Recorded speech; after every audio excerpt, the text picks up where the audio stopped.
The C-sharp minor prelude from Book 2 is a saraband.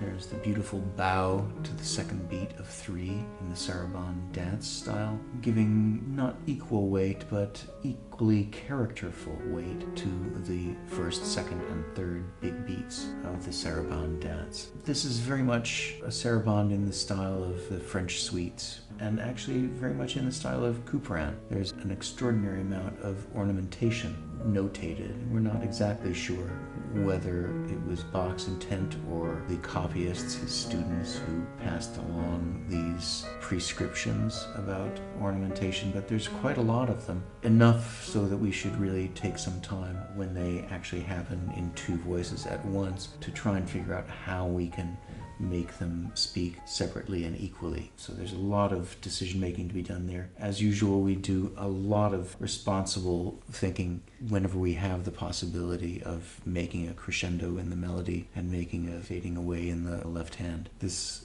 leaves open another realm of possibilities for imaginative rethinking of balance, that in fact we can sometimes feel a climax by fading away, yielding rather than forcefully making our way to the top. There's even more variety in striving for the melody and simultaneously coming away with the accompaniment. So there are quite a lot of places where that can happen. There are always opportunities for us to make more transparent texture and leave the singing line unencumbered by making, again, more transparent moments in the accompanying voices, letting the sound be released so that we're left with the resonance of the melody. Likewise, there are a few of those famous two-note slurs that in Bach's music denotes more than mere connection, but true yielding and sighing, and even perhaps overholding, but certainly on the piano a precipitous decline from the strong to the weak note. So there are lots of momentary and serendipitous decisions and explorations that we can make with this magnificent prelude. So we'll be going through the piece really meticulously, note by note. I hope I can answer some of your questions and offer imaginative insight for your own exploration.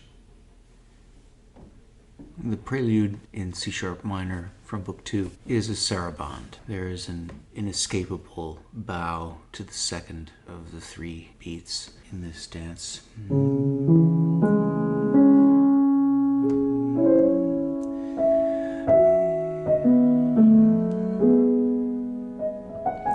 I love that real sense of each beat being inhabited, I think even more characterfully than a waltz. The 1, 2, 3, the 1, 2, and 3 of the saraband carries so much more weight and float, buoyancy and gravity. There are a lot of ornaments that Bach left. There's the autograph, the London autograph. We have multiple sourcing on these ornaments, and there are many of them, probably more so in this piece than any other, although a saraband in one of his suites would have had easily as much. This is a little bit more French notation and plethora of ornament that we would find in a piece by Couperin, for instance. So I think there really is a French songfulness, a lyricism that, of course, is probably the main point of the lesson of the C-sharp minor prelude. These are, after all, not just sublime masterpieces, they are, in fact, teaching pieces. So there are lots of momentary,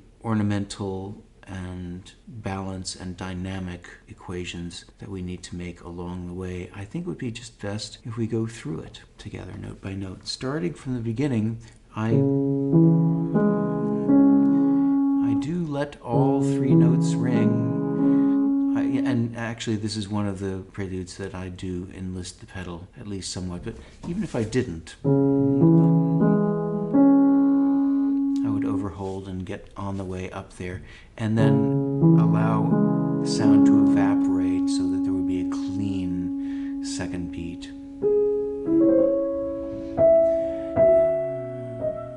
Yeah, and here's my first point of departure. It has to do with grace note notation. Invariably, a grace note is attached to the fundamental note by virtue of a slur. And as we've seen in other Bach works, slurs between notes, non-grace notes, aren't really just notations of connection, but in fact overholding. Overholding, and on the clavichord and certainly on the piano we can accommodate precipitous decline.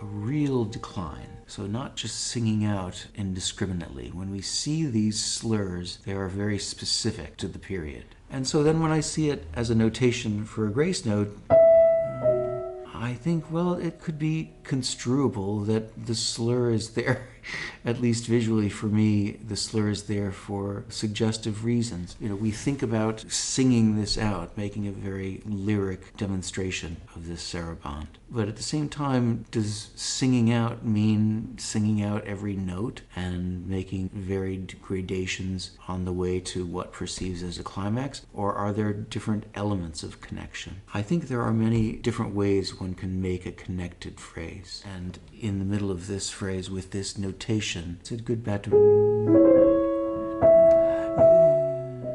I love that falling way rather than, right? It's just so dull.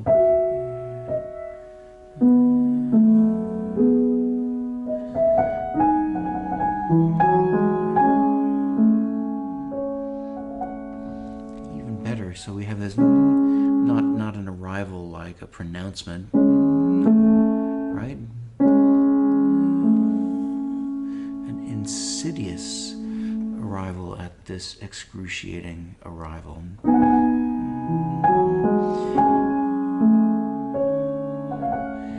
It's one of these places that I like to invite cross currents of dynamic. So I'm using these repeated notes as a clue towards making this the climax.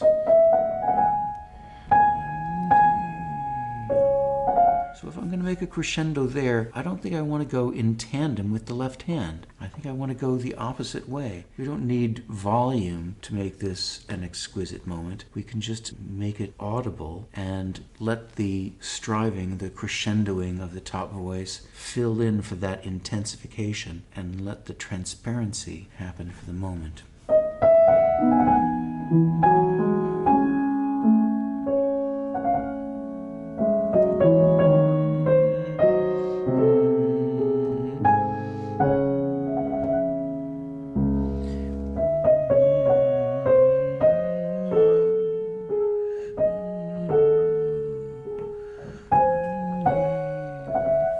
This falling motive, this yielding slur idea is going to really come in handy. And as you'll see, I actually add a few of my own.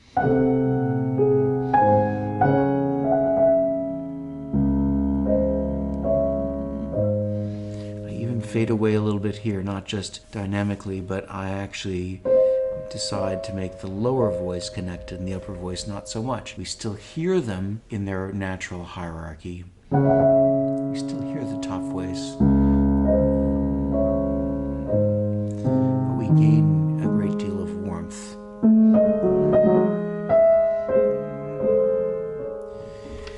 As much of this being a dance, as we're mentioning at the top, we really have to take into account the taut sense of counterpoint of the materials. You can see I've got all these networks of materials, and here we have an extension of the opening arpeggio.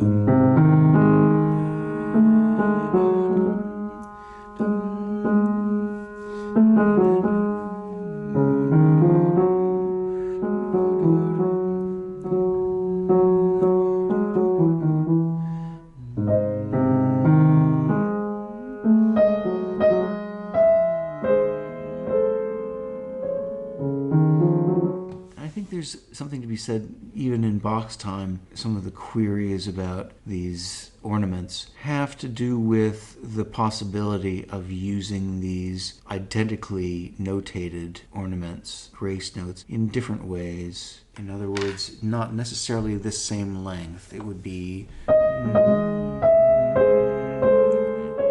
right? I like a little bit of difference.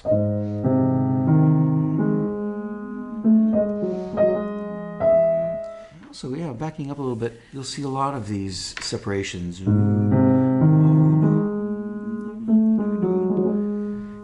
I don't think it's efficacious here. You know, I like having this be a separate gesture, and then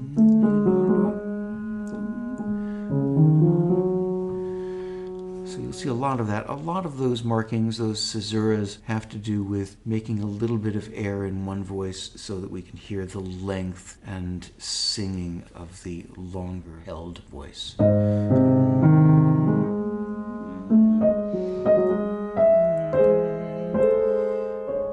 Again, I really like this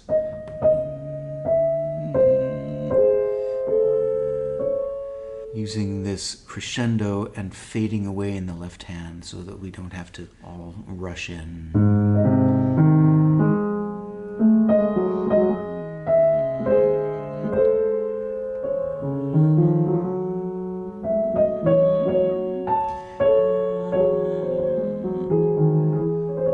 Again, I'm growing to this downbeat. I'm coming away in the left hand.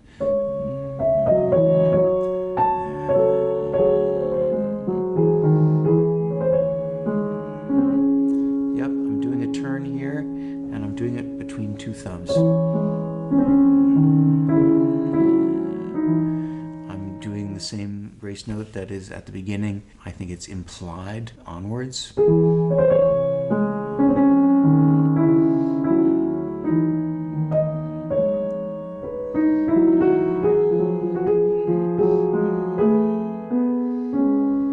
Here's a place where we have a confluence of ornaments, and so I like to make a priority here. And then likewise, in other words, make the turn wait a little bit so that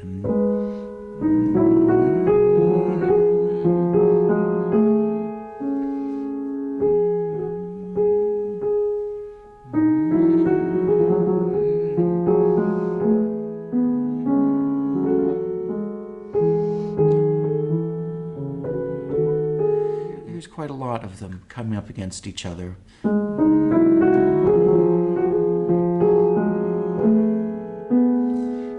I've gotten rid of this tie here. I could say, well,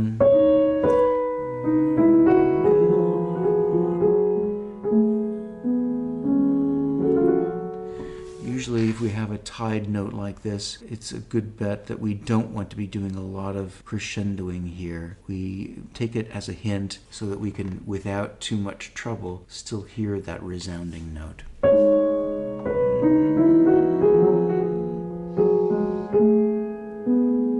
It's still there. And I've decided to put this turn on the bottom note.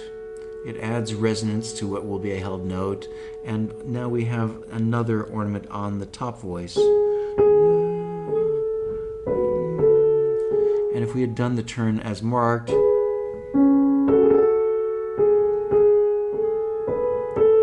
would just be a dunning to death of ornaments on consecutive beats. So yeah, share the wealth.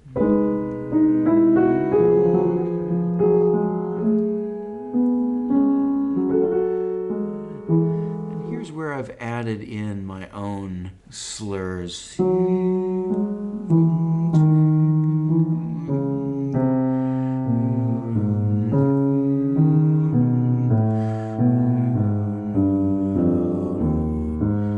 making this one of our Chopin-esque lines, one of these bass lines that begins as a development of one of our prior motives and then just continues inexorably. I call these my Chopin moments. Chopin has these slurs that last for 12 or 18 bars sometimes. This one's really quite lovely. I do give in to a more continuous thing as we get to the climactic end of this passage. But initially, I think it's nice to let a little bit of air in, so I've put in a couple of these two-note slurs. You can hear in the left hand.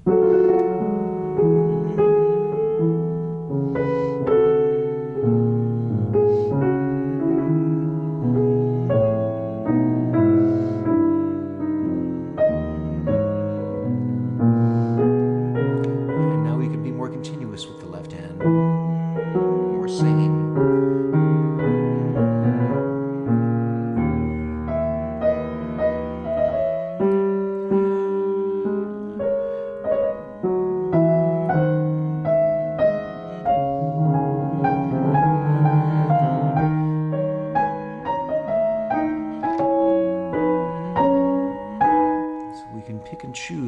The long voices will be top voice, a little shorter on the bottom, and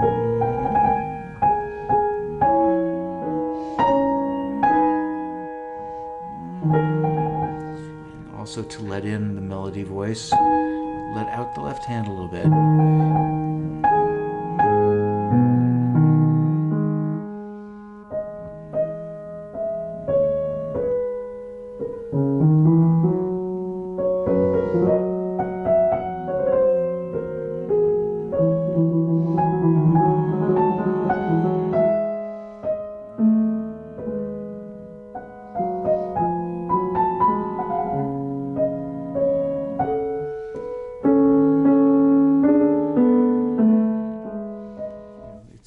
Fugal. We have an introduction of an elaboration on the idea of the opening subject, the dance subject, and it is given 3 iterations, 3 entrances by 3 separate voices. I take this as an opportunity. Yes, I can end forte, but the notes die on the piano and not enough so we can't have enough here to ring through this next exposition.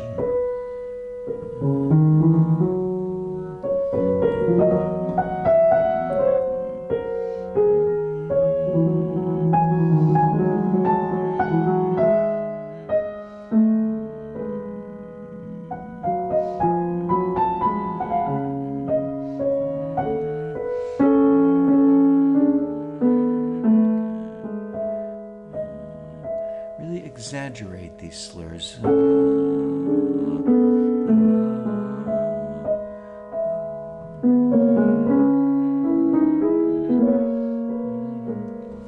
Here we have a slur, so we want to die here. And we want to sing through here. Now another simultaneity of ornaments. So what I try to do here,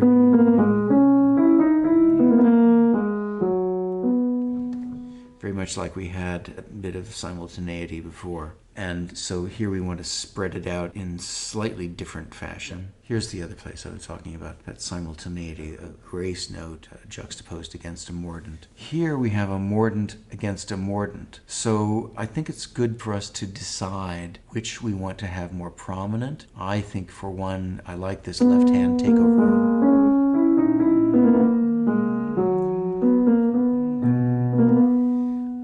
I'm making a decision about all 3 of these. I'm shaking this out to this melody note, and then I'm going to make this a slow mordant, and now a quick one. And so to deal with the right hand, like remember how I delayed that earlier mordant. I spread it out a little bit so that it wouldn't happen coincident here. So I'm doing sort of the same thing here. So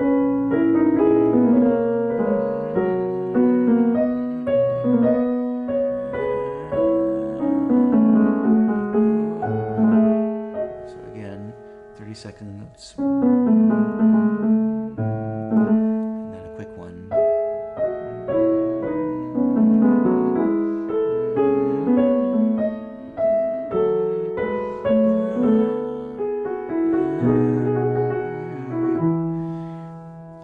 These ornaments are cue towards a quickening. I think if we wanted to find the uppermost limit tempo-wise, I think we'd probably do very well to take this moment here, because there's a sense of enfolding, a series of waves of activity that seems to be where we have been striving for. So this tempo is the one that I think of before I begin the piece.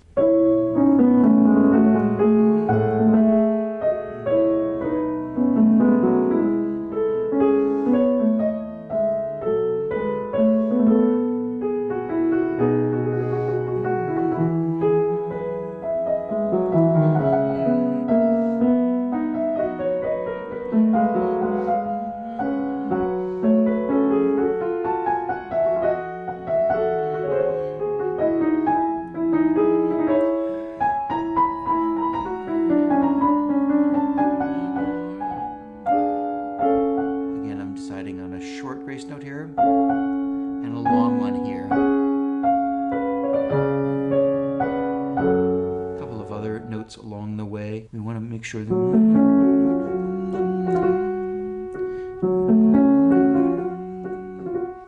decision. Are we coming away or are we going towards? I think in light of what we decide is more primary material, we can do our dovetailing of dynamics thusly so that now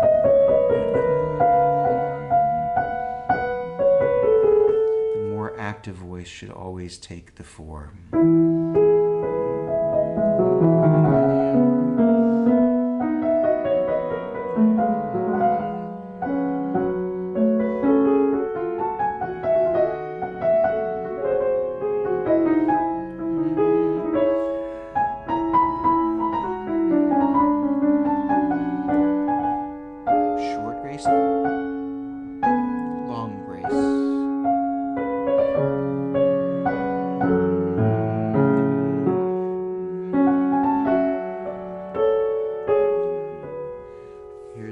Recapitulation in the subdominant, but it's a true recapitulation.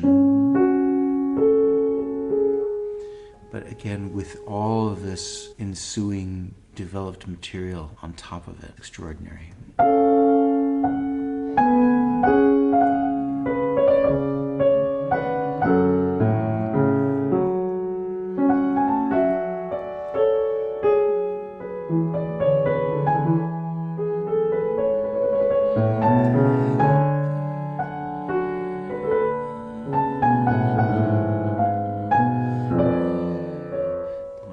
Own slurs.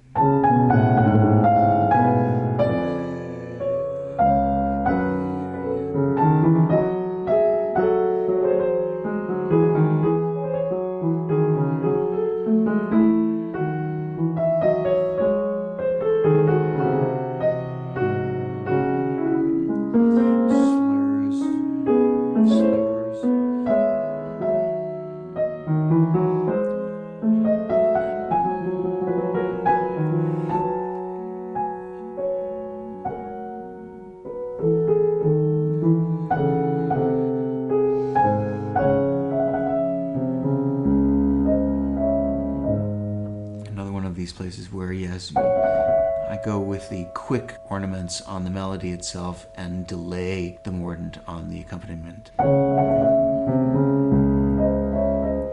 These are the two crux moments for me harmonically, and I've decided that this one, there's just such momentum. This has really been snowballing since our arrival in the relative major, E major, and now this excruciating dissonance. Here, I think this is a continuation of the singing and fervor, especially because we have the true recapitulation of the original motive. So I think this needs to be very strong. On the other hand, this is similar material, but for some reason I find this more... Here is the actual recapitulation of the home key of C sharp minor, but I think it's because of the development and where this goes so unexpectedly. And I think we can make this more effective given our crescendo in the melody and a coming away, which is very hard in the middle of this trill, but I think we're going to try for that. Let's go back here. I think this is a very strong climax. I think this is a strong nadir, the abyss.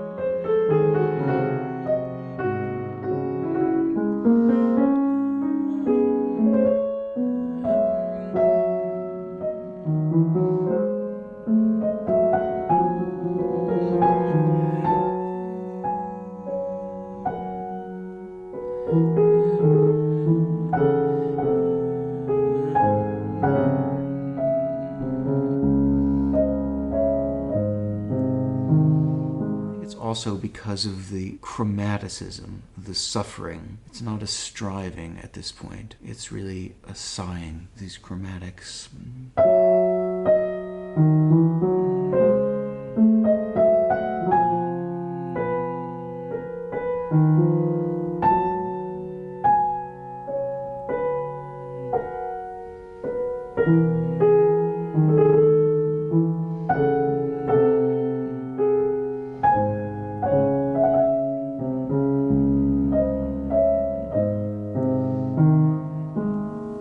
And yes, all of these episodes are now based on prior material. So this new is a strict recapitulation of the second half of this initial subject.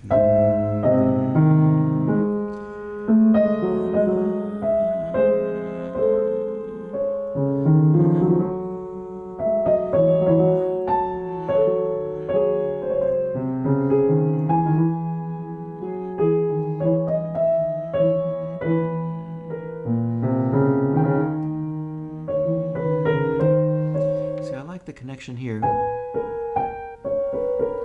So in order to make that happen, hold the right hand, let go of the left hand. The connection is still there in the right hand, but there's a transparency that this lends.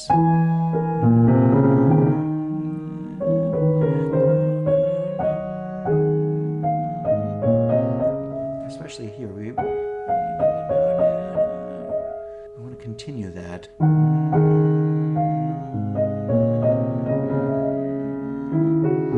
And again, we're taking over with the left hand a little bit, so make the caesura in the right hand. The separation.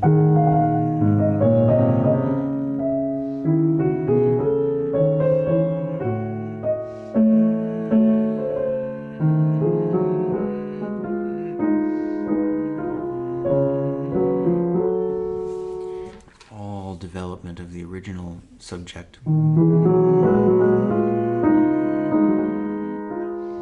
Again, stay out of the way of each other. So a quick turn and a slow grace.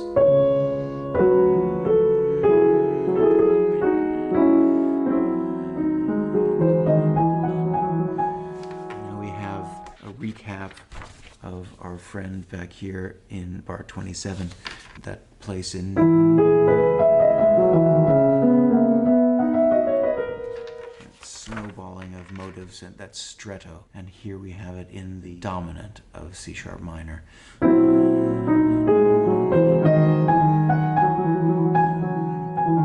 Yeah, as there are in measure 19, there are a couple of trills here.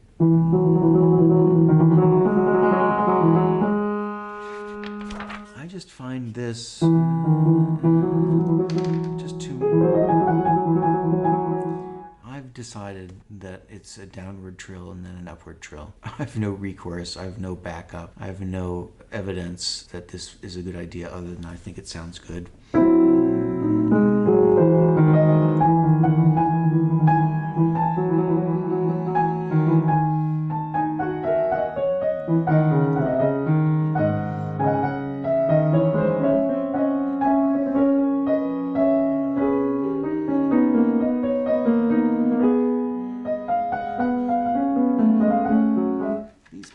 They happen here, and they happen also, there's a lightening of the texture here. And so I think tend to want more support there in that case, and in the latter case that we're going to examine. It's a matter of creating a couple of beautifully executed separations. I think it's the separations that make it more climactic.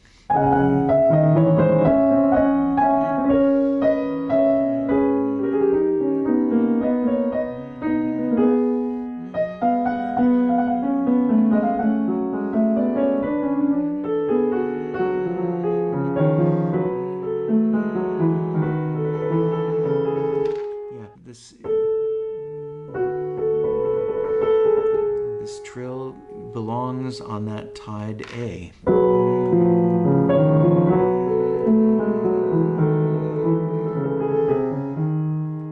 might even be a case to be made that we might start trill a little bit before this F sharp arrival.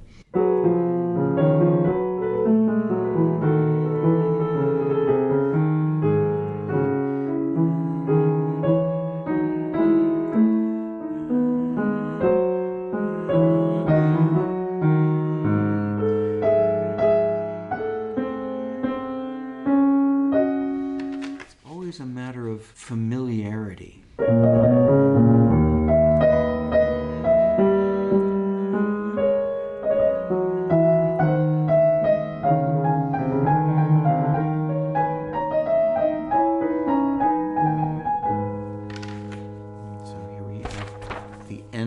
First episode, the end of the first subject area, becomes the way we will come to the end of this. We'll be revisiting an old friend. I'm putting in these two-note slurs because I like breaking up the bass line a little bit. As you'll see, this version of our Chopin moment for the bass is even longer than the first one, but it's made up of much more inconsistent and varied motives. It's still probably a good idea for us to really be thinking about this bass line as primary through this whole thing.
As connection is, a slight disconnection or a slight bit of transparency, putting a little bit of Swiss cheese through this texture at various points. Whenever we have the possibility of dovetailing a crescendo against a diminuendo, it's just a more fertile ground for variety. It's really no fun if we're just thinking about, well, let's keep the top and the lower voices balanced. It gets into overkill when we make a crescendo in the melody and we support it wholeheartedly with the bass. It just sounds like overkill. It sounds like a modern day transcription of a Bach piece rather than a beautiful vocal ensemble, which is what it is. So yes, always finding the possibilities for contrast, and contrast of dynamics, dynamic arc, and articulation are key to this. I like this idea of letting in a transparency with the slur notation that really means so much more expressively in Bach's music.